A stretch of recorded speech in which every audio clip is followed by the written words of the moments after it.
All right, we got a no heat call. The lady says the furnace will come on in the middle of the day and run all day and everything's fine, and in the middle of the night just shuts down and won't behave. So all right, this crawl door is inside the gate. Pretty big door.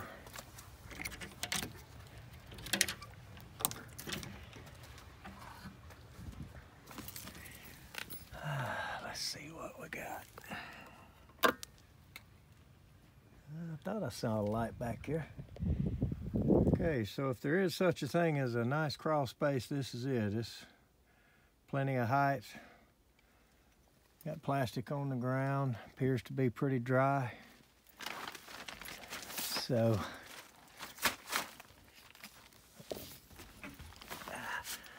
other than climbing over that one plumbing pipe there,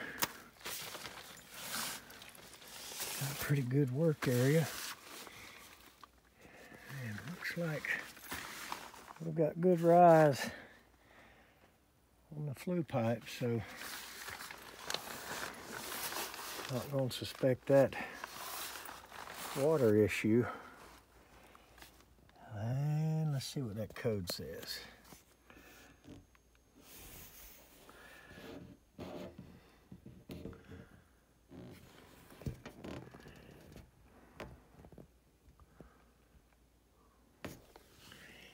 E2. Let's open it up. Okay. E2. Low stage pressure switch stuck open.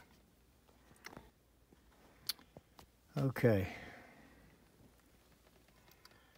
Now, first thing I see is that not piped off. However, that's correct according to the installation instructions. There's only two connections here, one for the bottom of the cold header, bottom of the heat exchanger, and one for what I call the water separator in the exhaust. And so, you know, this doesn't drain. And if this is working right, you know, and everything goes okay with the condensation draining back through the flue system, you really shouldn't get water in here.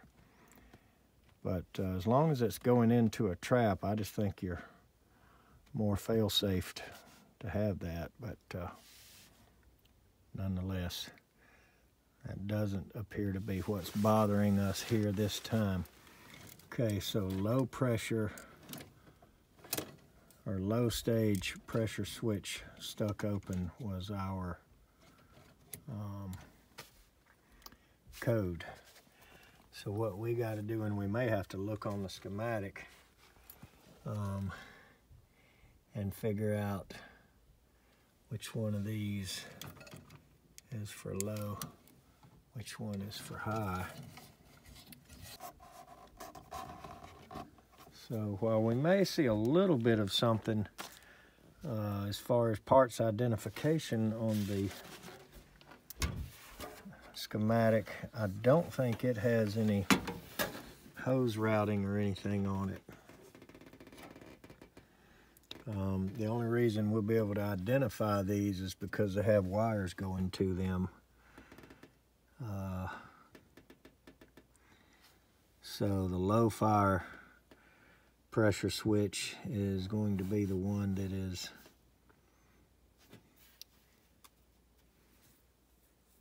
looks like it's going to be this one that have two together, and then this what they're calling front cover pressure switch, gray wires on it. There it is. Well, this looks to be set up correctly. So we must have a faulty switch, apparently. Let's make sure we don't hear any bubbling or anything when we start this up.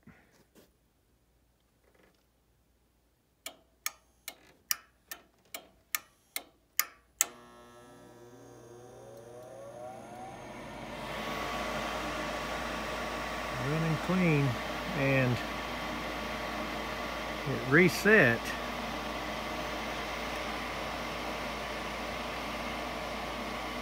so that error went away as soon as we dropped power and came back. So it may have been stuck open at one time and apparently not now, but we'll find out. We should be getting ignition at any second now.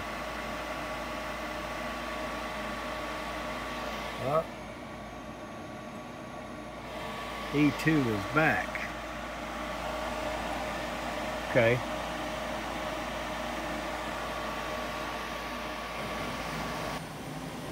Alright, so this one back here is the low pressure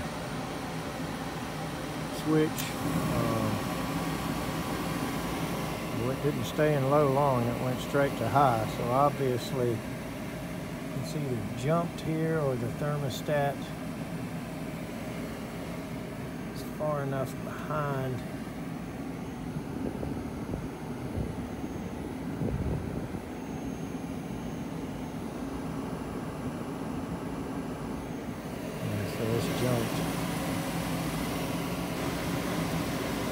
The other switch appears to be working fine, and I don't hear any reasons to suspect a flue or a flue motor problem, but I'm going to go get my manometer and see what this reads and see if we can see why the low pressure switch is not closing.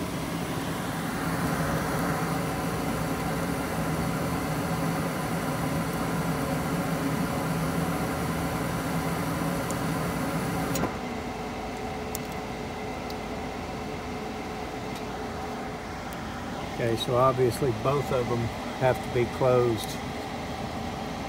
Get a call for flame. Pick it back up and see if it running has unstuck the switch or not. Now we're back to E2. So this switch here is stuck. So what I'm going to do with my manometer, although can certainly hear that. What I'm going to do with my manometer is read this and compare it to the value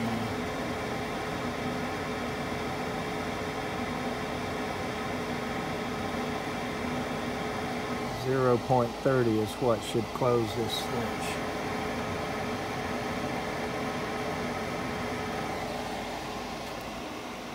So let's do that before we just start replacing parts and condemn that pressure switch.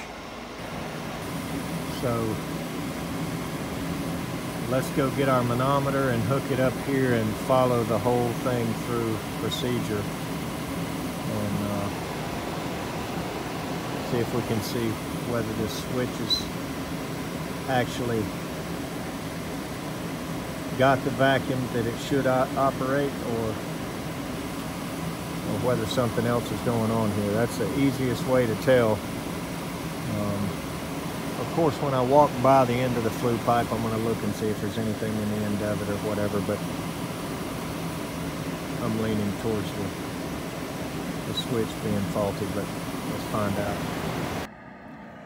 Alright, this has got one of those shower floor drain screens on the bottom of it, and while they do keep a lot of critters out, I don't like them, but it's on there and it's been working for years. So I'm not going to change it. I'm just going to check and see if anything's blocking.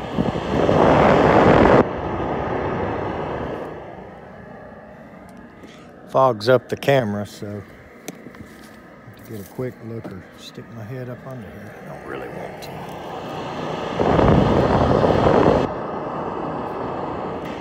Yeah, it looks clear.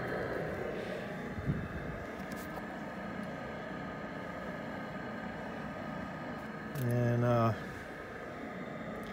personal note is don't let your ponytail get hung in the thorny rose bush. All right, let's take the manometer and go under here. And I know we're not here for air conditioning, but if you see this thing there blocking the view of the air conditioner with, it is solid and it lets no air through it. That is not a good idea. So we've got two sides of the coil blocked off pretty solid from getting any airflow in the cooling mode. So we will have to mention that to them and explain that, and possibly if they can move it further away, at least a foot away from it, we'll at least get a little bit of air. A shorter one would be better, but nonetheless, let's go back to what we're doing.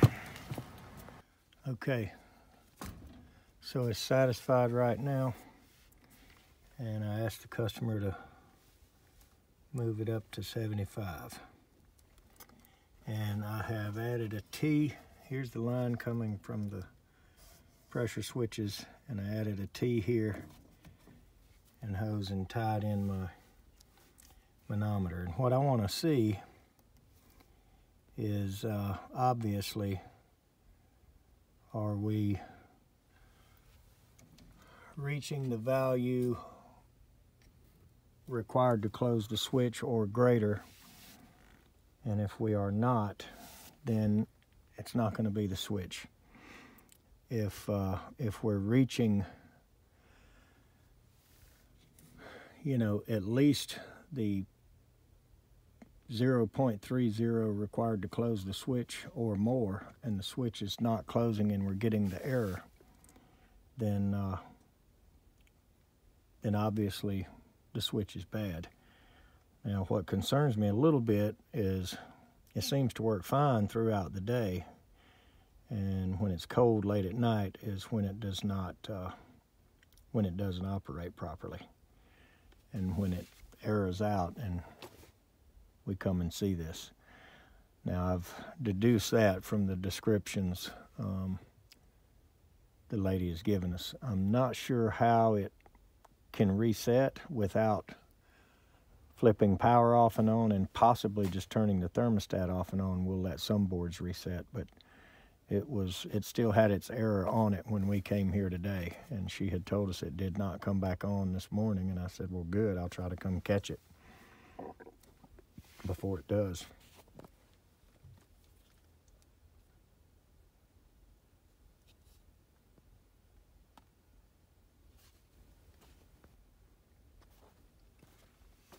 All right, so we're zeroed out, and here comes the call.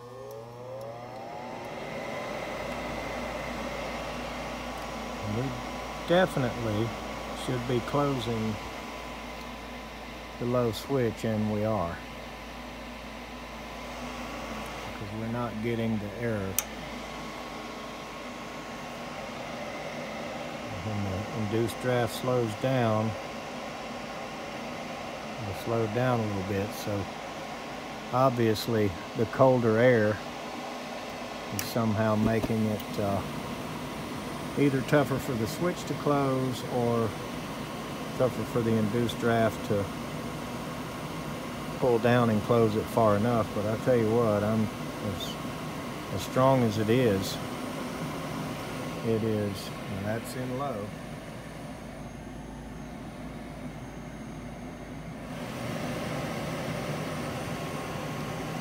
It is hard for me to believe that we don't have enough. Okay, there we go into high. As you can see, we gained some vacuum or pressure, whichever you want to call it. I've always called these vacuum switches, but the part is called a pressure switch when you go to buy them or read the box. But obviously negative pressure is you know, called pressure just as well as positive pressure is.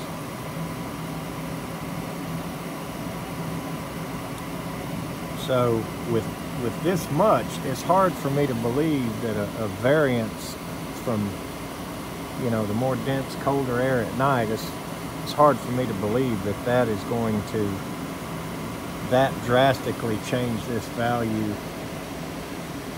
And it must be the switch when it's cold, or when it's whatever, you know, whatever the conditions are, it is failing under. but I'm going to go ahead and replace it.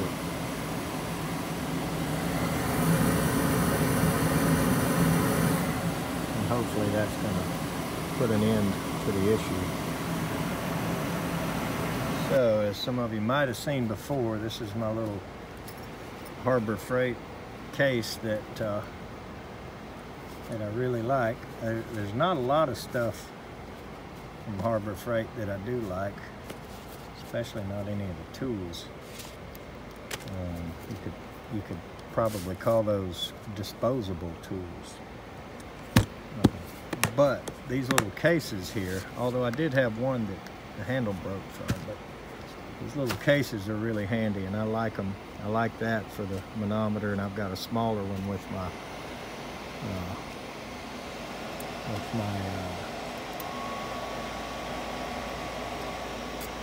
micron gauge in it.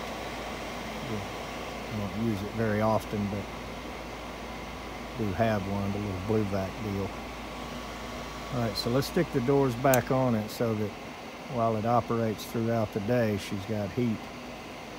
And I looked in the truck when I went back to get the manometer, and I do not have a pressure switch of that exact value. I had a couple of close ones, but I'm just going to go ahead and get the right one since this is a staged appliance. I think it's better to, you know, if it was just a single switch and it was close, I'd probably use it, but the way this setup works, I'm going to go get the exact one from one of the Goodman parts houses. So we will be back.